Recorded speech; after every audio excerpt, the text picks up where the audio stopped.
किसके लिए है यह किताब? यह किताब एक कक्षा 8 में पढ़ने वाले छात्र से लेकर एक शिक्षक, बिजनेसमैन तथा उन सभी के लिए है जो अपने जीवन में कुछ बड़ा करना चाहते हैं। यह पर्सनल फाइनेंस पर लिखी गई सर्वश्रेष्ठ किताब है। यदि आपने पर्सनल फाइनेंस के बारे अभी सीखना शुरू किया है तो यह आपकी पहली किताब होनी चाहिए। Facts of the day. नव वर्ष 2024 की हार्दिक शुभकामनाएं। Home book summaries. Summary of rich dad poor dad in Hindi. Rich dad poor dad का सारांश हिंदी में। Summary of rich dad poor dad in Hindi. Rich dad poor dad का सारांश हिंदी में। किताब का नाम rich dad poor dad. Name of the book rich dad poor dad.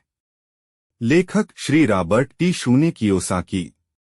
Author mister Robert T Kiyosaki. किसके लिए है यह किताब? यह किताब एक कक्षा 8 में पढ़ने वाले छात्र से लेकर एक शिक्षक, बिजनेसमैन तथा उन सभी के लिए है जो अपने जीवन में कुछ बड़ा करना चाहते हैं। यह पर्सनल फाइनेंस पर लिखी गई सर्वश्रेष्ठ किताब है। यदि आपने पर्सनल फाइनेंस के बारे अभी सीखना शुरू किया है तो यह आपकी पहली किताब होनी चाहिए। रिच डैड पुअर डैड की समरी इन Hindi. Rich dad poor dad की समरी हिंदी में। इस किताब के लेखक मिस्टर रॉबर्ट कियोसाकी कहते हैं कि उनके दो पिता हैं। एक अमीर हैं जिन्हें वो रिच डैड कहते हैं और दूसरे गरीब हैं जिन्हें वो पुअर डैड कहते हैं। इस किताब में उन्होंने अपने दोनों पिता के विचारों से जो सीख ली हैं उसी के बारे में है, जैसे कि अमीर कैसे बना जाए, अमीर बनने के लिए क्या क्या करना पड़ेगा, लोग पैसा कमाने के बारे में कैसे सोचते हैं, पैसा कमाने की शुरुआत कैसे की जाए आदि।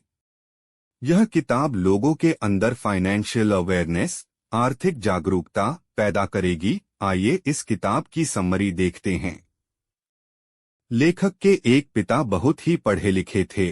उन्होंने पीएचडी भी करा था और उनके दूसरे पिता ने अपनी स्कूल की पढ़ाई भी नहीं पूरी करी थी। दोनों ही अपने अपने कैरियर में सफल थे। एक फाइनेंशियल पैसों की समस्या से जूझ रहे थे और दूसरे उनके शहर के सबसे अमीर व्यक्तियों में से एक थे। जब वे पैसे के बारे में बात करते थे तो दोनों के नजरिए भी अलग अलग थे। एक का मानना था कि पैसों के प्रति प्यार ही सभी प्रकार की समस्याओं की जड़ है और दूसरे का मानना था कि पैसों की कमी ही सभी समस्याओं की जड़ है। अब लेखक के बचपन में उनके सामने सबसे बड़ी दुविधा थी यह थी कि वह किसकी सुने, अपने रिच डैड की या पुअर डैड की, क्योंकि पैसों के बारे में दोनों के नजरिए पूरी तरह से अलग थे। हालांकि लेखक के दोनों पिता ही लेखक की भलाई चाहते थे। उनके पुअर डैड को हमेशा यह कहने की आदत थी कि हम ये नहीं ले सकते हैं, हम वो ले नहीं सकते हैं। वही उनके रिच डैड इस शब्द कभी भी उपयोग नहीं करते थे। उन्हें इस वाक्य से सख्त नफरत थी, यहाँ तक कि उन्होंने लेखक को भी इसका इस्तेमाल करने से मना कर दिया था। लेखक के रिच डैड कहते थे कि तुम अपने आप से पूछो कि तुम कैसे उस चीज को ले सकते हो। उनका मानना था कि जब तुम कहते हो कि तुम यह चीज नहीं ले सकते हो तो तुम्हारा दिमाग काम करना बंद कर देता है, और उसके विपरीत जब तुम अपने आप से ये सवाल पूछते हो कि तुम उस चीज को कैसे ले सकते हो तो तुम्हारा दिमाग अपने आप काम पर लग जाता है। उनका यह कहना बिल्कुल नहीं था कि आप सब कुछ खरीदते चलो। उनका यह कहना था कि अपने दिमाग को हमेशा एक्टिव रखो, उसे काम पर लगाओ, जिससे तुम्हारे ब्रेन की एक्सरसाइज होगी और वह दिन ब दिन मजबूत बनता चला जाएगा। उनके पुअर डैड कहते थे कि कभी रिस्क मत लो और रिच डैड कहते थे कि रिस्क को मैनेज करना सीखो। उनके पुअर डैड कहते थे कि बहुत पढ़ाई करो और कॉलेज डिग्री लो और एक अच्छी सुरक्षित नौकरी ले लो। वही रिच डैड कहते थे कि पढ़ाई करो और पैसा कैसे काम करता है वह सीखो। पैसों के लिए काम मत करो बल्कि पैसों को तुम्हारे लिए काम पर लगाओ। 9 साल की उम्र में रॉबर्ट यानी कि लेखक ने डिसाइड किया कि वो अपने रिच डैड की सुनेंगे और उनसे पैसों के बारे में सीखेंगे और पैसों के मामले में वो अपने पढ़े लिखे पुअर डैड को फॉलो नहीं करेंगे। रियल में उनके पुअर डैड उनके सगे पिता थे जो बहुत पढ़े लिखे थे और टीचर को नौकरी करते थे, लेकिन वह पैसों के मामले में गरीब थे। वही लेखक जिसे अपना रिच डैड कहते हैं, वो उनके दोस्त माइक के पिता थे, जिनके पास रॉबर्ट और उनका दोस्त माइक पैसे कैसे कमाते हैं वो सीखने के लिए जाते थे। रॉबर्ट के इस रिच डैड ने अपनी स्कूलिंग भी नहीं पूरी की थी, फिर भी वह शहर के सबसे अमीर लोगों में से एक थे और बाद में जाकर अमेरिका के सबसे अमीर व्यक्तियों में से एक बने। रॉबर्ट और माइक के कहने पर उनके रिच डैड उन्हें पैसे कैसे कमाते हैं सिखाने के लिए तैयार हो गए। उनके अमीर पिता ने उन्हें पैसों के बारे में कुछ बहुत ही महत्वपूर्ण बातें बताई जिनके बारे में हम आगे बात करेंगे। अमीर पिता ने उन्हें कहा कि आप कितना पैसा कमाते हो यह महत्वपूर्ण नहीं है, महत्वपूर्ण यह है कि कितना पैसा आप बचाते हो। बहुत सारे लोगों को यह नियम पता नहीं है, इसीलिए हम देखते हैं कि लाखों रुपए की लॉटरी जीतने वाला गरीब या मध्यम वर्गीय आदमी अचानक से अमीर तो बन जाता है, परंतु कुछ ही सालों अपनी पुरानी हालत पर आ जाता है क्योंकि उन्होंने ने बचाए नहीं सिर्फ खर्च किया। हम यह भी देखते हैं कि कोई खिलाड़ी जो 25 से 30 साल की उम्र में करोड़ों रुपए कमा रहा था, पर उसके 10 से 15 साल बाद उसके पास कुछ नहीं बचा है, वह बेघर हो गया है और उसे अपना खर्च चलाने के लिए बसें साफ करना पड़ रहा है। क्या आप उस खिलाड़ी का नाम बता सकते हैं? सोचिए जरा। लंबे समय में आप कितना पैसा कमाते हैं वो मैटर नहीं करता है, आप कितना पैसे आप बचाते हैं वो मैटर करता है। आइए इसे थोड़ा और डिटेल में देखते हैं। सबसे पहले आपको एसेट संपत्ति और लायबिलिटीज देनदारी क्या होता है उसे समझना होगा और उनके बीच का अंतर भी समझना होगा। रिच डैड ने उन्हें साधारण भाषा में समझाया कि एसेट आपकी जेब में पैसे डालते हैं, वही लायबिलिटीज आपकी जेब से पैसे निकालती हैं। यदि आपको अमीर बनना है तो आपको एसेट खरीदने होंगे और यदि आपको गरीब और मध्यम वर्गीय बनना है तो आपको लायबिलिटीज खरीदने होंगे। कोई भी अमीर आदमी पढ़ा लिखा हो या न हो, लेकिन वह फाइनेंशियली लिटरेट आर्थिक रूप से पढ़ा लिखा जरूर होता है, यानी पैसा कैसे काम करता है यह उसे जरूर पता होता है। पैसा कैसे काम करता है यह किसी भी स्कूल और कॉलेजेस में भी नहीं सिखाई जाती हैं। हर आदमी का एक इनकम स्टेटमेंट, आय विवरण, बैलेंस शीट और कैश फ्लो पैसे का बहाव होता है। इनकम स्टेटमेंट में दो भाग होता है, एक इनकम कमाई और दूसरा एक्सपेंसेस खर्चा। यह आपको बताता है कि आपने कितने पैसे कमाए हैं और कितने खर्च किए हैं तथा सब खर्च निकालने के बाद आपके पास कुल कितना पैसा बचा है, कुछ बचा भी है या नहीं।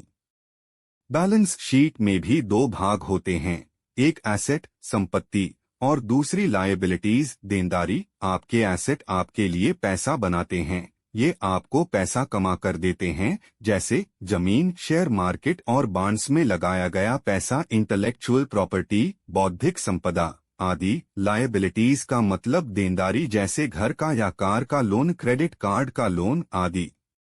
नीचे दिए गए डायग्राम में एरोज तीर हमें कैश फ्लो यानी पैसों का बहाव बताती हैं कि आपके पास पैसा कैसे व कहां से आ रहा है और वह कहां व कैसे बाहर जा रहा है। इस किताब के लेखक मिस्टर रॉबर्ट कियोसाकी कहते हैं कि उनके दो पिता हैं, एक अमीर हैं जिन्हें वो रिच डैड कहते हैं और दूसरे गरीब हैं जिन्हें वो पुअर डैड कहते हैं। इस किताब में उन्होंने अपने दोनों पिता के विचारों से जो सीख ली हैं उसी के बारे में हैं, जैसे कि अमीर कैसे बना जाए, अमीर बनने के लिए क्या क्या करना पड़ेगा, लोग पैसा कमाने के बारे में कैसे सोचते हैं, पैसा कमाने की शुरुआत कैसे की जाए आदि।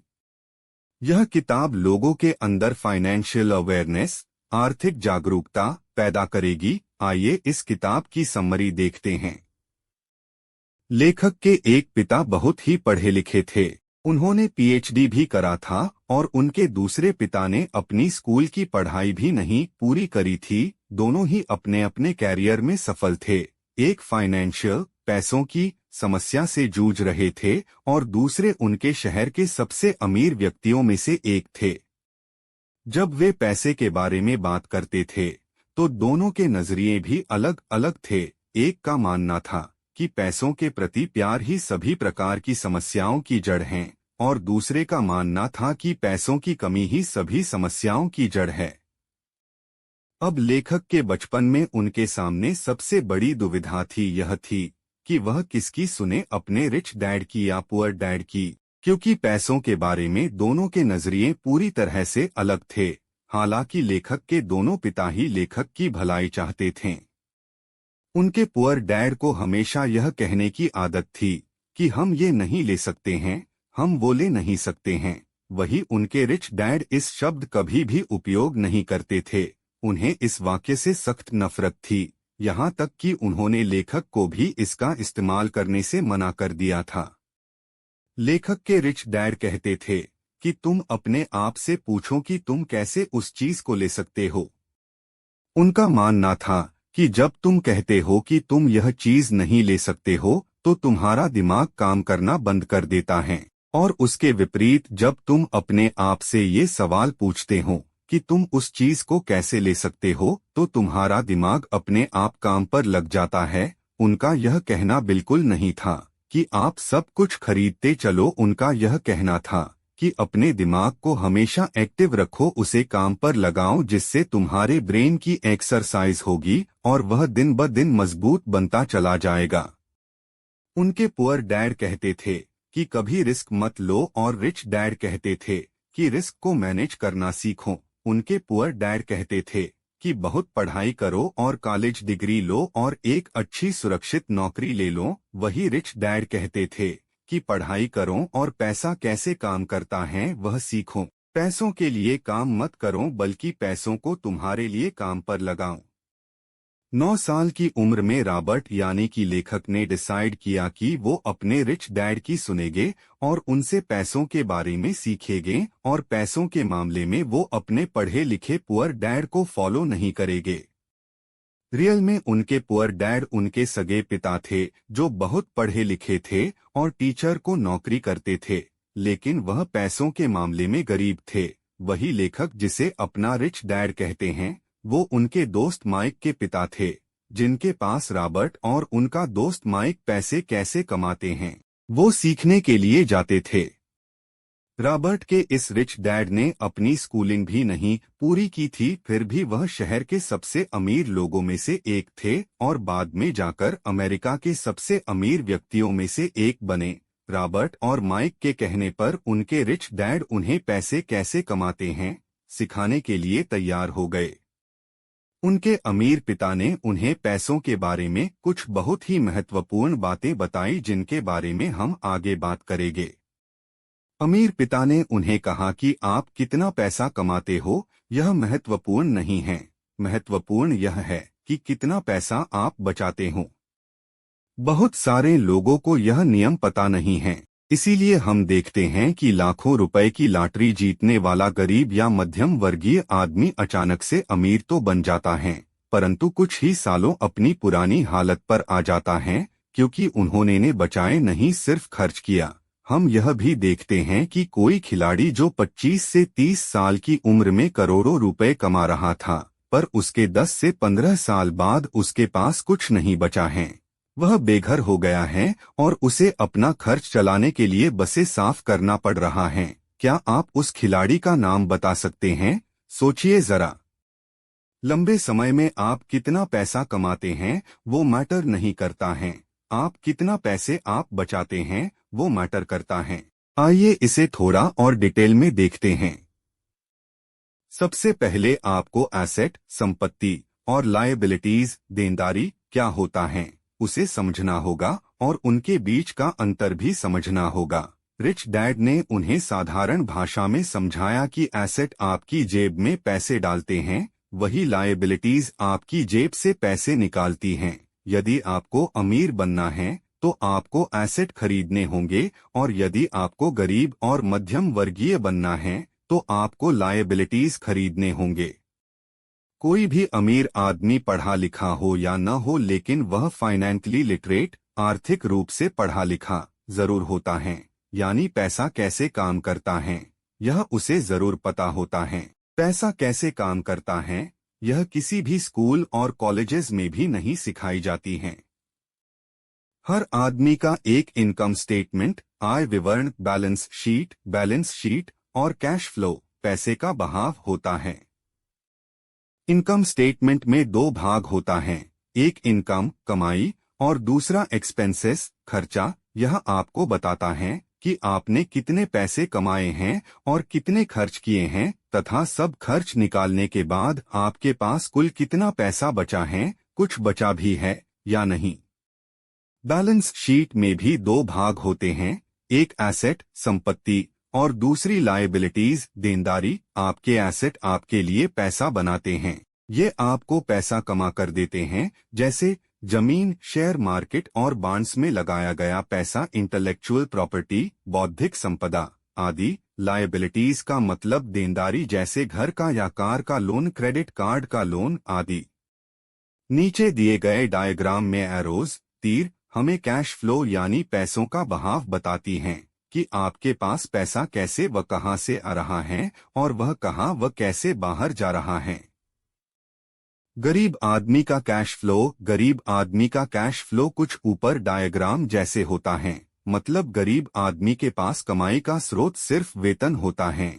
उनका लगभग पूरा पैसा कर, घर का किराया, खाना, कपड़े आदि में चला जाता है। महीने के अंत में अधिकतर इनके पास न के बराबर पैसा बचता है या कुछ नहीं बचता है।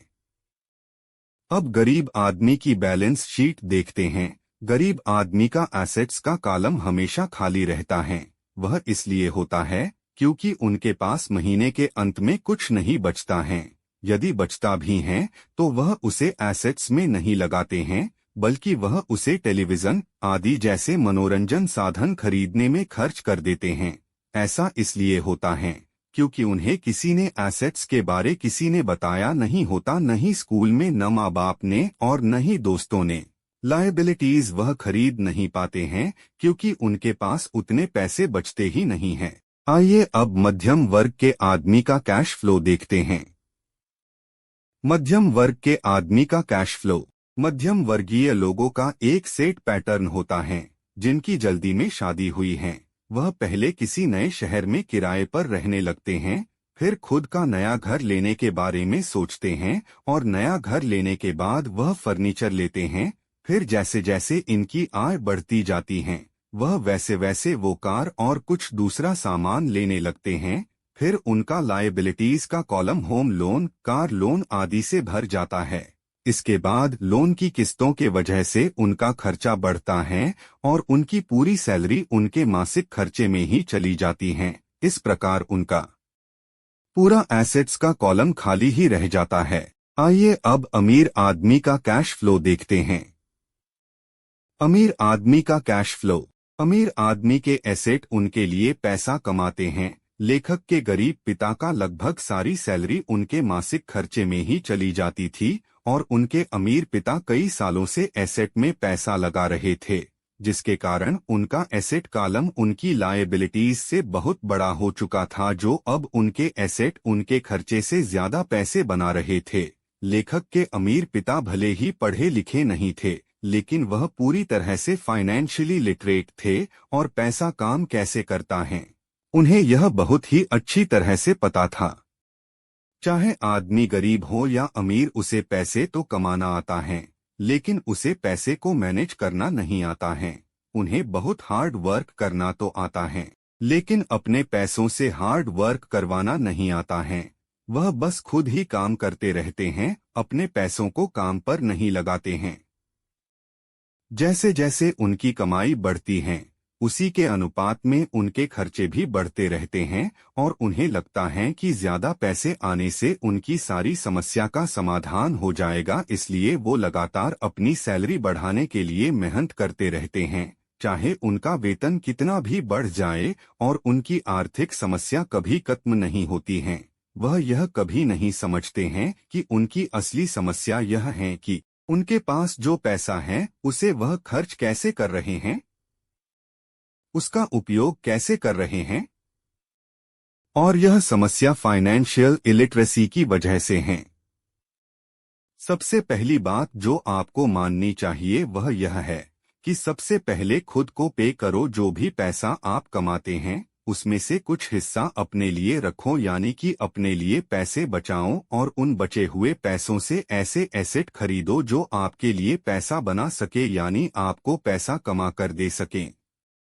अमीर और गरीब लोगों ने सबसे बड़ा अंतर यह होता है कि गरीब लोग पहले सब पैसे खर्च कर लेते हैं, फिर आखिर में अपने लिए रखने का सोचते हैं, जिसकी वजह से ज्यादातर समय वह अपने लिए कुछ भी नहीं बचा पाते हैं और अंत में न ही वह उसे किसी एसेट में निवेश कर पाते हैं। वही अमीर लोग सबसे पहले अपने लिए पैसे बचाते हैं और उसके बाद अपने खर्चे करते हैं। यह करने के लिए बहुत ही प्रयास और सेल्फ डिसिप्लिन की जरूरत पड़ती है। कई बार आपके सामने कुछ आर्थिक समस्या आएगी, फिर भी आपको सबसे पहले खुद को ही पे करना है और उसे बचाना है। जब आप अपने ऊपर सेल्फ डिसिप्लिन करना सीख जाएंगे तो समझ लीजिए कि आपने अमीर बनने की तरफ अपना पहला कदम बढ़ा लिया है। जो लोग सबसे पहले खुद को पैसे देते हैं उनका कैश फ्लो कुछ इस तरह का होता है, जैसे जैसे आप अपने लिए पैसे बचाकर उसे एसेट में निवेश करेंगे वैसे वैसे आपकी कमाई के स्रोत बढ़ते जाएंगे। अगले पार्ट के लिए हमारे चैनल को सब्सक्राइब